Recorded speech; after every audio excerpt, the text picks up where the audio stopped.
Hey Kelly, Matt Philleo in the studio. Here to do that critique for you of your portrait of the dog. So let me switch over to the other screen and we'll compare it side by side. Okay, and so we have them side by side here, and it looks like you've done a pretty good job of capturing his features. You were concerned that he looks more like a Westie than a Maltese cross dog. And I have to confess, I'm not overly familiar with different kinds of breeds, but I'll take your word for it. And looking at the differences, what I see mostly, Kelly, is we need to get some more fur texture in there.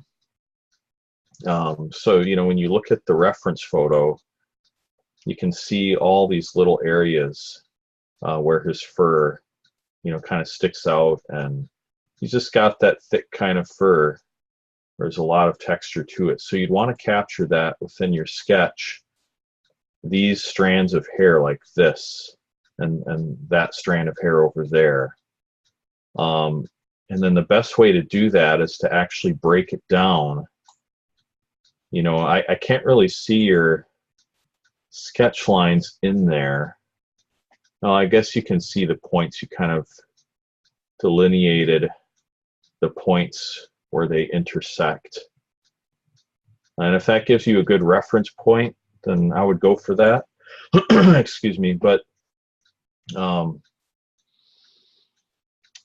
want to break it down more of like square by square. And you see how I have this enlarged quite a bit. And you just let the hair and the values and the shapes form an abstract design. So it's less about seeing it as hair and more about seeing it as various patterns of light and dark. And you just see those shapes and you replicate the shapes that you see. I remember a portrait I was doing of a rabbi for this fellow from Brooklyn. And I looked at the photo, and what I saw really didn't make sense to me. I thought there's no way like the reflection in a person's eyes could be on this side when the light source was coming from the opposite direction. And I tried to actually change some things in the portrait. And, the photo reference was a little blurry, so I had to do a little inventing. And I ended up changing some aspects of it to what I thought it should look like instead of what it actually looked like. And so when I sent it in for a proof, the client said, no, this doesn't look like him. I mean, it was pretty close, but it just wasn't accurate enough. And so I ended up going back to the drawing board, so to speak, and really, really concentrated on that reference photo and replicated what I saw in the photo, changed the reflections in the eyes, even though they didn't make sense. And again, just broke it down to abstract forms because I didn't have a lot of detail in the photo. But then I did replicate what I saw precisely in that photo just by getting very, very close to it. And when I had it all finished and I stepped back from the portrait, I realized, wow, this really made a difference. It actually, looks like this particular rabbi. And sent it in for another proof. And I think maybe it took 2 more revisions, but the third time I sent it in, I really, really paid attention. And in that third time, it looked great, and they actually loved it a lot. I mean, they thought it was excellent. But just to say that, the point is that you really want to get in there close and see the abstraction of the shapes and replicate what you see. So as we look at this, just this one square, look at the shapes we have going on. You have this kind of triangular oval type shape and this other shape up here. And you got this little interesting shape here. And so you can draw in the negative spaces. This is a positive form coming forward when we're talking about the hair as it's in front, and then the shadow is behind. But you can draw in those shadows to kind of replicate what you're seeing here in the hair coming forward. So that's what I would do. I would get right in there. And let's see, we're talking about this square right here. And so you'd want to kind of get some of those forms in there. You can draw them in. You don't have to be perfect in it, but the more work you do in your sketch, I found personally with the glazing technique, the less work you have to do when you actually paint it. Now, there's many different ways to paint. Some people would choose to paint the white on top opaquely, but for the glazing technique, it works best to actually kind of sketch these areas in and then paint in the dark areas, and then you leave these areas behind, but you can always enhance them with opaque paint on top of your layer. So that's what I would do. Get those shapes in, really pay attention to the forms you see and replicate them as close as you can. You probably don't want to put tons and tons of work into the sketch, and I understand that because this is a painting, not a drawing. If you want to refer to that tutorial I have on YouTube, maybe I can email that to you, where I paint a dog and I kind of show the sketching process.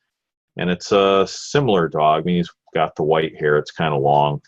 Probably not the same breed as this one here, but that could help you out as far as figuring out how much to sketch, you know, and not overdoing it, but putting in enough detail that you really know where to go with the painting. So yeah, so like I say, just get in these abstract forms, get in some of these curvilinear shapes of the hair, and you'll do that especially in this area. You can also do that like in this area here. You want to pick out more of the prominent ones, not every single area, but just the ones that kind of stick out and seem to be interesting to you. Like for me, this one here is kind of interesting, you know, having this little divot of hair, and you can kind of just draw on the little shape and then shade around it just to suggest that that should be colored in. And so that would correlate to, let's see, I think this part right here, you know, and then you have the eye. Now, as far as the features, you know, you want to, of course, make sure those are accurate.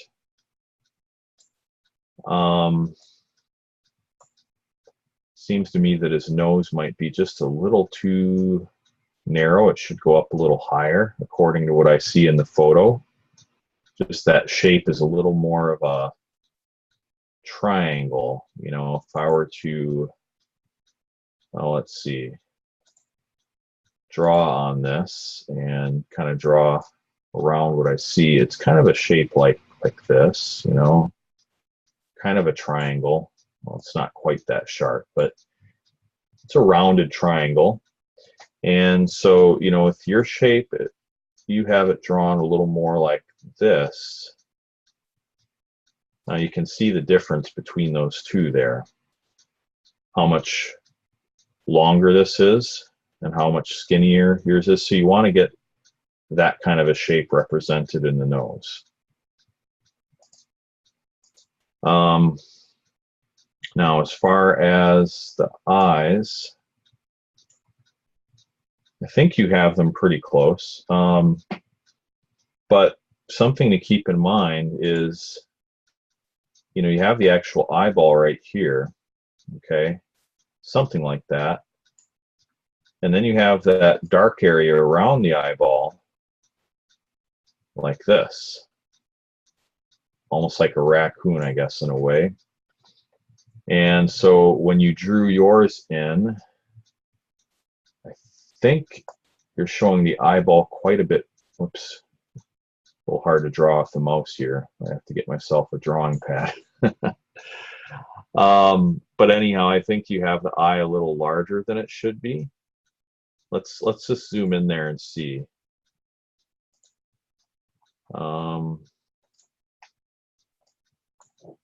By the way, you're probably wondering why this is gray. I changed your drawing to black and white so I could see the lines better. It was really light with that bluish color you had, so I just converted it to black and white to make it easier to review here. But anyhow, yeah, so you drew in the eye too large. So you want to pay attention to where the eye falls, and you can see the shape of the eye by the eyelid. And again, just to delineate that, it would be, you know, right here, roughly. And there's your eyelid there, and that's catching the light because the reflection of the eye is on this side. So that's where the light is at, is kind of to the right. So it's catching it there. You have that eyelid. I see you drew it in here. I would say it's a little too thin, and then it also is not, or it's too large. The whole eye is too large. Notice how far the eyelid is away from the grid line. It looks like your grid line is, you know, right here approximately.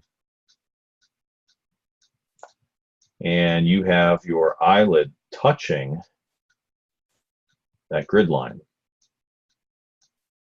All right, and so, but notice here how far away it is from the grid line.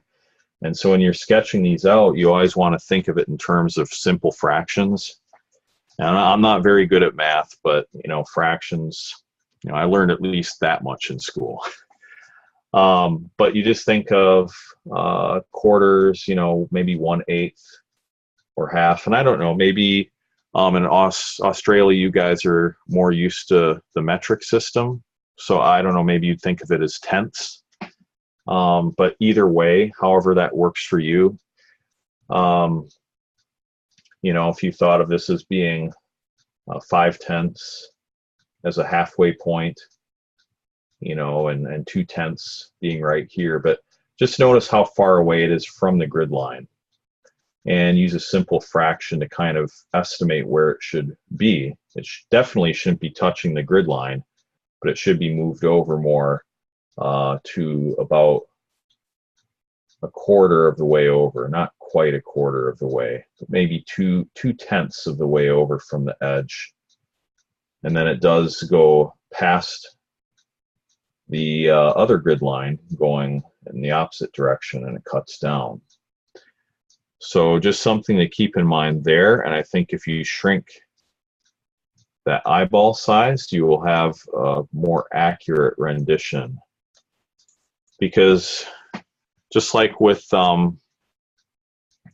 human beings, pets, you know, the expression is found within the eye. And so that's the most important part to capture, are the eyes.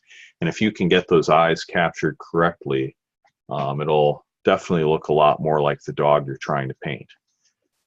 Now let's zoom out and see if there is anything else that I can see that might be changed to improve the realism here.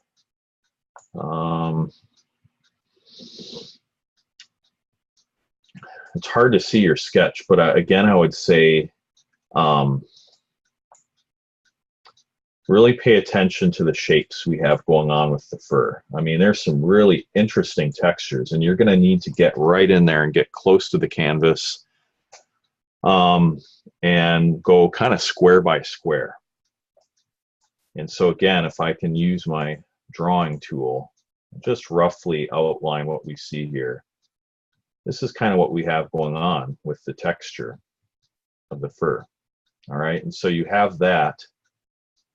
And then you would actually want to shade, you know, with some cross hatching and different kinds of shading.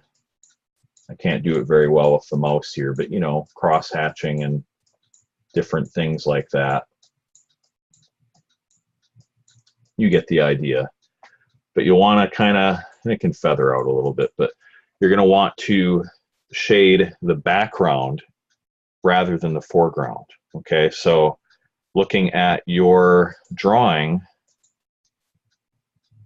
let me just select the mouse option. Looking at your drawing, I see that you shaded in the fur, but you're going to find that that will work against you in the painting, because this dog has white fur. I mean, it's not bone white, you know, as white as a piece of paper or ivory, but it is white. And it's definitely lighter than the background. And to bring out the contrast in his fur, you're going to want to paint a darker background. So my theory, you know, when I paint portraits like this, and you can see that in the example I have on YouTube of that portrait of the dog with white fur. I actually shade in the background because that's what I'm going to do when I paint anyway.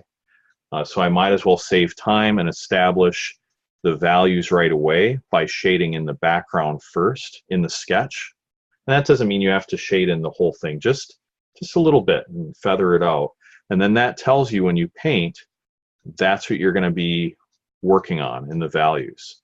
So now I know you put some time into shading in his fur, but I would just caution you against that and say that's going to make it a lot harder for you to see the correct values when you paint. So you also want to get in those interesting shapes, you know, like we have delineated here. And I don't see that quite as much in your sketch. Now you can still do that though. At this point, you could take a look at your reference photo square by square and really get in some of those strong shapes. And you could erase a little bit into this, and then after you have that delineated with a nice strong line, you know, this kind of a shape pattern going on, then you could sketch that in with a darker value, probably something like even what you did with the eyes here, and feather it out, just fade it out, but get that separation between the foreground and the background, and this light color of his fur against a darker background. All right, so let me clear that out. Back out a little bit again. You want to do that all the way along, you know, this side, and even a little bit of this side. It's got a little bit of a choppy look.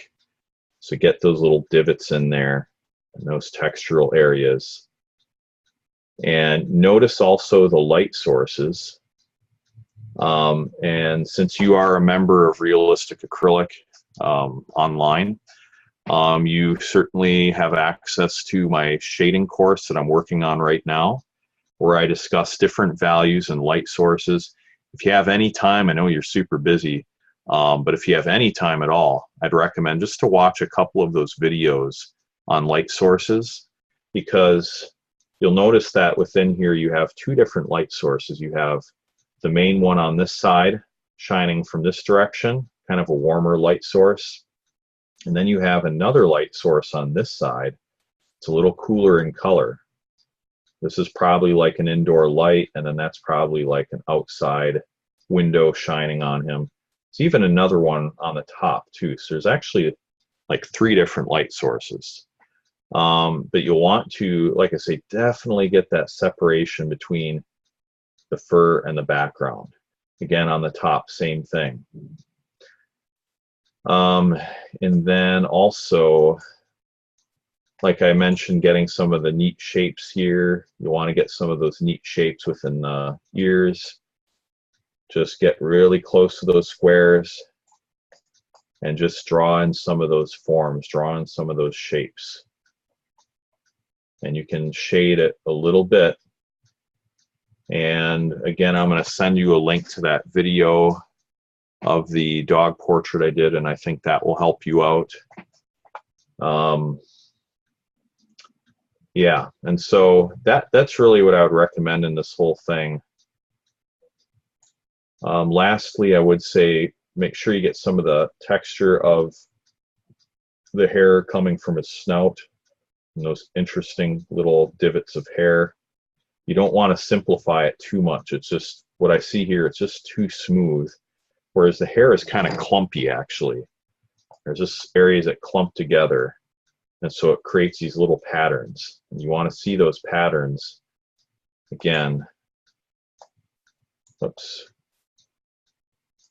Let's try that again. But, you know, something like this, you want to see those little patterns and draw those in there, you know, and they kind of are like this. You have to break it down to a simpler form. And it's kind of hard because it's blurry a little bit, but you have to pick an area that's close to where it represents the change in values, and then kind of draw that in. And then after you would get that simple form in, like this, again, you do a little bit of cross hatching and shading and feather that down and just delineate where you're going with it. So you have a darker value and a lighter value.